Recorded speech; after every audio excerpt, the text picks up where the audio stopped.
First up, amid the growing international pressure not to attack the civilian enclave of Rafah, the Israeli Prime Minister says his military has submitted an evacuation plan for the civilian population in the southern city, where over 1.2 million people are living in camps. This even as the negotiations over the hostage deal continue.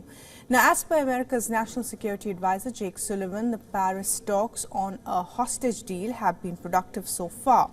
Egypt, US, Qatar and Israel have come to an understanding of basic contours of a hostage deal. Egypt says 2 rounds of talks will be held in Qatar and Egypt respectively to reach an agreement on a truce in Gaza. Now, as for the contours of the deal, sources say that talks held in Paris include the release of 40 Israeli hostages in the first tentative list. It also includes the release of hundreds of jailed Palestinians by Israel. Experts in Paris also discuss the redeployment of Israeli troops within Gaza. However, Israeli troops will not completely withdraw from the enclave, as the Hamas had previously demanded for. Now, the Israeli Prime Minister has said that, and I quote here, if we have a ceasefire deal, it will be delayed somewhat, but it will happen. But Israel believes a victory would be imminent if it attacks Rafah. Netanyahu also affirmed that Israel will be weeks away from achieving victory in this war if it launches an offensive on Rafah, which is housing 1.2 million people who are taking refuge there. The Palestinian Prime Minister Mohammed Shtayyeh has meanwhile resigned from his post amid growing US pressure on President Mahmoud Abbas to shake up the Palestinian Authority.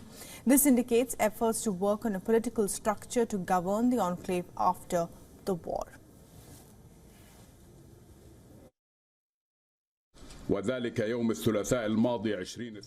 I have submitted the resignation of the government to the President orally on last Tuesday, February 20, 2024, and today I submit it in writing.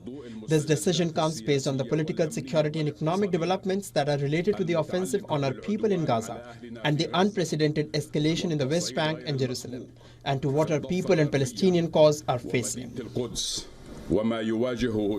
And on the ground, Israeli Defense Minister Yoav Gallant said Israel will increase its strikes on Hezbollah in response to its daily attacks on northern Israel.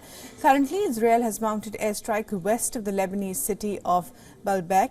Lebanese sources said that at least 2 Hezbollah members have been killed in the strikes.